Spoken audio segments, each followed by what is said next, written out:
2014ರಿಂದ ಕೇಂದ್ರದಲ್ಲಿ ಆಡಳಿತವಿರುವ ಬಿಜೆಪಿ ಸರ್ಕಾರ ಪ್ರಜಾಪ್ರಭುತ್ವ ವಿರೋಧಿ ನಡೆಯನ್ನೇ ಅನುಸರಿಸುತ್ತಿದೆ ಎಂದು ಸಚಿವ ಎಂಬಿ ಪಾಟೀಲ್ ಕಿಡಿಕಾರಿದ್ದಾರೆ. ಕಲಬುರಗಿ ನಗರದಲ್ಲಿ ಪತ್ರಕರ್ತರೊಂದಿಗೆ ಮಾತನಾಡಿದ ಅವರು, ಅಧಿಕಾರಕ್ಕೆ ಬರುವ ಮುನ್ನ ಅಚ್ಚೇ ದಿನ ಬರುತ್ತೆ, ವರ್ಷಕ್ಕೆ 2 ಕೋಟಿ ಉದ್ಯೋಗ ಸೃಷ್ಟಿ ಮಾಡುತ್ತೇವೆ ಎಂದು ಹೇಳಿದರು. ಆದರೆ ಇದುವರೆಗೂ ಉದ್ಯೋಗ ಸೃಷ್ಟಿಯಾಗಿಲ್ಲ, ಯುವಕರಿಗೆ ಉದ್ಯೋಗ ಸಿಗುತ್ತಿಲ್ಲ. ಇದೆಲ್ಲವನ್ನು ಪ್ರಶ್ನಿಸುವ ದೇಶದ ವಿದ್ಯಾರ್ಥಿಗಳಿಗೆ ಉತ್ತರ ಕೊಡುವ ಬದಲಿಗೆ ಅವರಿಗೆ ಲಾಠಿ ಏಟು ಕೊಟ್ಟು ದರ್ಪ ಮೆರೆಯುತ್ತಿದೆ ಕೇಂದ್ರ ಸರ್ಕಾರವೆಂದರು. ಯಾರು ಈ ಪ್ರತಿಭಟನೆ ಮಾಡಕ್ಕೆ ಹಚ್ಚಿದವರು ಯಾರು? ಪ್ರತಿಭಟನೆ ಕಾರಣ ಯಾರು? ಇಷ್ಟು ಬೆಳೀಲಿಕ್ಕೆ ಕಾರಣ ಯಾರು? ಯಾರು ಕಾರಣ? ಪ್ರಧಾನಮಂತ್ರಿಗಳು ಅದು ಆದ ಕೂಡಲೇ ಇಮಿಡಿಯೇಟ್ಲಿ ಕರೆಸಿ ಇದು ಮಾಡಿಸಿ ಅವ್ರು ರಾಜೀನಾಮೆ ತೊಗೊಂಡ್ಬಿಟ್ಟಿದ್ರೆ ಇನ್ನೂ ಕೂಡ ಪ್ರತಿಷ್ಠೆಗೆ ಬಿದ್ದು ರಾಜೀನಾಮೆ ತೊಗೋತಾ ಇಲ್ಲ.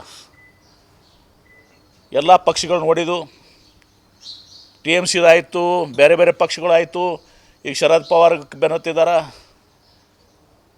ಈ ಕಡೆ ಏನೋ ನಿಮ್ಮ ಈಗ DMKಗೆ ಬೆನ್ನತ್ತಿದ್ದಾರೆ. ಮಾಡೀಗ 1 ನೇಷನ್ 1 ಇಲೆಕ್ಷನ್ ಸರ್ವಾಧಿಕಾರಿ ನಾಳೆ ಮುಂದೊಂದು ದಿವಸ ಚುನಾವಣೆನೇ ಆಗದಿದ್ದರೆ ಅದು ನಾಮಕಾವಾಸ್ತೆ ಚುನಾವಣೆ ಮತ್ತೆ ಅದನ್ನು ಡಿಕ್ಟೇಟರ್ಗೆ ಒಯ್ದರೂ ಕೂಡ ಏನು ಆಶ್ಚರ್ಯಕರ ಅಲ್ಲ. ಆ ಒಂದು ವ್ಯವಸ್ಥೆಗೆ ಇವತ್ತು ಹೋಗ್ತಾ ಇದ್ದಾರೆ. ಭ್ರಷ್ಟಾಚಾರ ಬಗ್ಗೆ ಯಾರು ಇವ್ರು ಮಾತಾಡ್ತಿರು, ಭ್ರಷ್ಟಾಚಾರಿ ಅಂತಿದ್ರು ಅಜಿತ್ ಪವಾರು, ಅವರು ಪಕ್ಷ ಸೇರಿದ ಮೇಲೆ ಅವರು ಲಾಂಡ್ರಿ ಮಷಿನ್ನಾಗ ಸ್ವಚ್ಛ ಆದರು. ಇದೇ ಆಸಾಮ್ ಚೀಫ್ ಮಿನಿಸ್ಟರ್ಗೆ ಹೋಗಿ ಅಂತಿದ್ರು. ಯಾರ್ಯಾರು ಭ್ರಷ್ಟಾಚಾರ ಮತ್ತು ಅಶೋಕ್ ಚೌಹಾಣ್ಗೆ ಅಂತಿದ್ರು.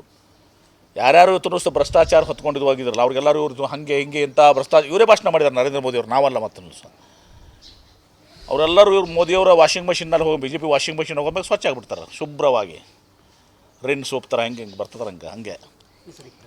ಅದಕ್ಕೆ ಪ್ರತಿಭಟನೆ ಅದು ಹಕ್ಕು. ಇದು ಈಗ ನಾವೇ ನಿಮಗೇನಾದರೂ ಒಂದು ದಿವಸ ತಪ್ಪು ಮಾತಾಡಿದ್ದೀವಿ ಅಥವಾ ನಿಮಗೇನೋ ನಿರ್ಲಕ್ಷ್ಯ ಮಾಡಿದ್ವಿ, ನೀವು ಪ್ರತಿಭಟನೆ ಮಾಡ್ತಿರಲ್ಲ, ವಾಕೌಟ್ ಮಾಡ್ತಿರಲ್ಲ. ಮಂತ್ರಿಗಳು ಸರಿಯಾಗಿ ಟೈಮಲ್ಲಿ 2 ತಾಸು ನಮ್ಗೆ ಕಾಯಿಸಿದ್ರು, ಅಥವಾ ನಮ್ಮ ಮಂತ್ರಿಗಳು ಸರಿಯಾಗಿ ಮಾತಾಡಲಿಲ್ಲ, ನಮಗೇನೋ ಟೀಕೆ ಮಾಡಿದ್ರು ಅಂಥೇಳಿ ಹೆಂಗೆ ಮಾಡಿದ್ರು, ಸಿಟ್ಟಿಗೆ ಬಂದರು ನಮ್ಮ ಮೇಲೆ ಅಂತ ನೀವು ಪ್ರತಿಭಟನೆ ಮಾಡ್ತಿರಲ್ಲ. ಮತ್ತು ಇಂಥ ದೊಡ್ಡ ಅನಾಹುತಾಗಿ ಅನೇಕ ಮಕ್ಕಳು ಪ್ರಾಣ ಕಳ್ಕೊಂಡ ಮೇಲೂ ಕೂಡ ನೀವು ಪ್ರತಿಷ್ಠೆಗೆ ನಿಲ್ತಿರಲ್ಲ, ಪ್ರತಿಭಟನೆ ಮಾಡಬಾರ್ದಾ? ಇವ್ರು ಗುಲಾಮರಾಗಿ ಕ್ವಶನ್ ಪೇಪರ್ ಲೀಕ್ ಆಗಿದಾವೆ, ಇನ್ನೂ ಮುಂದಿನ ಆಗಲಿ ಅಂತ ಸುಮ್ಮನೆ ಕುಂಡಿರ್ಬೇಕಾ? ಅಪ್ಪ ಮಾಡಿದ್ದಾರೆ ಅದನ್ನು ಬಿಟ್ಕೊಂಡು ನೀವು ಪ್ರತಿಭಟನೆ ಯಾಕೆ ಮಾಡ್ತೀರಿ? ಸಂವಿಧಾನದಲ್ಲಿ ಪ್ರಜಾಪ್ರಭುತ್ವ ಹಕ್ಕದು, ಅದನ್ನು ಪ್ರತಿಭಟನೆ ಮಾಡೋಕ್ಕೆ ಪ್ರತಿಯೊಬ್ಬರಿಗೂ ಹಕ್ಕಿದೆ ಅವತ್ತು ಸಹ. ಆ ಹಕ್ಕನ್ನು ಕೂಡ ನೀವು ಇದು ಮಾಡೋಕ್ಕೆ ಹೋಗ್ತೀರಾ? ಮಾನ ಮರ್ಯಾದೆ ಏನಾದರೂ ಇದ್ದರೆ ತತ್ಕ್ಷಣ ರಾಜೀನಾಮೆ ತೊಗೊಂಡು ಅವಾಗ ತೊಗೋಬೇಕಾಗಿತ್ತು. ಇಷ್ಟು ಟೂ ಲೇಟ್. ನಾವು ಇಷ್ಟೆಲ್ಲ ಆಗಲಿಕ್ಕೆ ಬಿಡಬಾರ್ದಾಗಿತ್ತು. UPA ಸಂದರ್ಭದಲ್ಲಿ ಬರೀ ಅಲಿಗೇಷನ್ ಅನ್ಸಾದ್ರೆ ಪ್ರೂವ್ ಆಗಿರಲಿಲ್ಲ. ಅಲಿಗೇಷನ್ ಮಾಡಿದರೆ ನಾವು ಗಿಜಾನ್ನ 2G 3G ಸ್ಕ್ಯಾಮ್ನ ರಾಜೀನಾಮೆ ತೊಗೊಂಡ್ವಿ. ಗೊತ್ತಾ ನಿಮಗೆ? ದಸರಾ ದೀಪಾವಳಿ ಹಬ್ಬಕ್ಕೆ ಬಟ್ಟೆಗಳು ಎಲ್ಲಿ ಖರೀದಿ ಮಾಡಬೇಕು ಅಂತ ಯೋಚನೆ ಮಾಡ್ತಾ ಇದ್ದೀರಾ? ಹಾಗಾದ್ರೆ ಚಿಂತೆ ಯಾಕೆ? ಮಿರಾ ಮೆನ್ಸ್ ಅವೆನ್ಯೂ ಬಟ್ಟೆ ಶೋರೂಮ್ ನಲ್ಲಿ ಪುರುಷರಿಗಾಗಿ ಹೊಸ ಲುಕ್ ನ ಬಟ್ಟೆ ಬಂದಿದೆ. ಹಬ್ಬಕ್ಕೆ ವಿಶೇಷವಾಗಿ 100ಕ್ಕೂ ಅಧಿಕ ಬಣ್ಣಗಳ ಕುರ್ತಾ ಸೇರಿದಂತೆ ಹೊಸ ಡಿಸೈನ್ ಉಳ್ಳ ಬಟ್ಟೆಗಳು ಇವೆ. ತಡ ಯಾಕೆ? ಬಟ್ಟೆ ಖರೀದಿಗೆ ಹಿಂದೆ ಬನ್ನಿ. ನಿಮ್ಮ ಕಲಬುರಗಿಯ ಮಿರಾ ಮೆನ್ಸ್ ಅವೆನ್ಯೂಗೆ. ನಿಮ್ಮ ಮನೆಯಲ್ಲಿ ಮದುವೆ ಇದೆಯಾ? ಮದುಮಗ ಸೇರಿದಂತೆ ಸಂಬಂಧಿಕರಿಗೆ, ಸ್ನೇಹಿತರಿಗೆ ಬಟ್ಟೆ ಖರೀದಿ ಮಾಡೋದಿದೆಯಾ? 10 ಅಂಗಡಿಗೆ ಹೋಗಿ ಬಟ್ಟೆ ಹುಡುಕುವ ಬದಲು ಎಲ್ಲಾ ರೀತಿಯ ಹಬ್ಬಗಳ, ಮದುವೆ, ಶುಭ ಸಮಾರಂಭ ಸೇರಿದಂತೆ ಎಲ್ಲಾ ರೀತಿಯ ಬಟ್ಟೆಗಳು ಇದೀಗ ಒಂದೇ ಸೂರಿನಡಿಯಲ್ಲಿ ಕಲ್ಪಿಸಿದ್ದಾರೆ. ಹಾಗಾದ್ರೆ ಚಿಂತೆ ಬಿಡಿ. ನಿಮ್ಮ ಕಲಬುರಗಿಯಲ್ಲಿ ಮಿರಾ ಮೆನ್ಸ್ ಅವೆನ್ಯೂ ಪುರುಷರ ಬಟ್ಟೆಗಳಿರುವ ಬೃಹತ್ ಶೋರೂಮ್ ಪ್ರಾರಂಭಿಸಿದ್ದಾರೆ.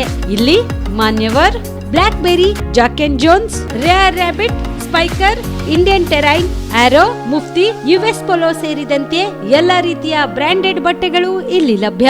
ಇನ್ನೊಂದು ವಿಶೇಷ ಏನೆಂದ್ರೆ ಮದುಮಗನಿಗೆ ಹಾಗೂ ಸಂಬಂಧಿಕರಿಗೆ ಮದುವೆಗೆ ಬೇಕಾದ ಎಲ್ಲಾ ರೀತಿಯ ಬಟ್ಟೆ, ಸೂಟ್, ಶೇರ್ವಾನಿ, ಜೋಧ್ಪುರಿ, ಬ್ಲೇಸರ್, ಪೇಟಾ, ಶೂಸ್ ಸೇರಿದಂತೆ ಎಲ್ಲಾ ರೀತಿಯ ವಸ್ತುಗಳು ಇಲ್ಲಿ ರಿಯಾಯಿತಿ ದರದಲ್ಲಿ ಲಭ್ಯ. ಮತ್ತ್ಯಾಕೆ ತಡ? ಹಿಂದೆ ಭೇಟಿ ನೀಡಿ. ಕಲ್ಯಾಣ ಕರ್ನಾಟಕದ ಬೃಹತ್ ಬಟ್ಟೆ showroom Mira men's avenue, Lahoti petrol bunk ಮುಂಭಾಗ, ತಿಮ್ಮಾಪುರಿಗೆ ಹೋಗುವ ರಸ್ತೆ, ಕಲಬುರಗಿ. ಹೆಚ್ಚಿನ ಮಾಹಿತಿಗಾಗಿ ಸಂಪರ್ಕಿಸಿ 9916745499.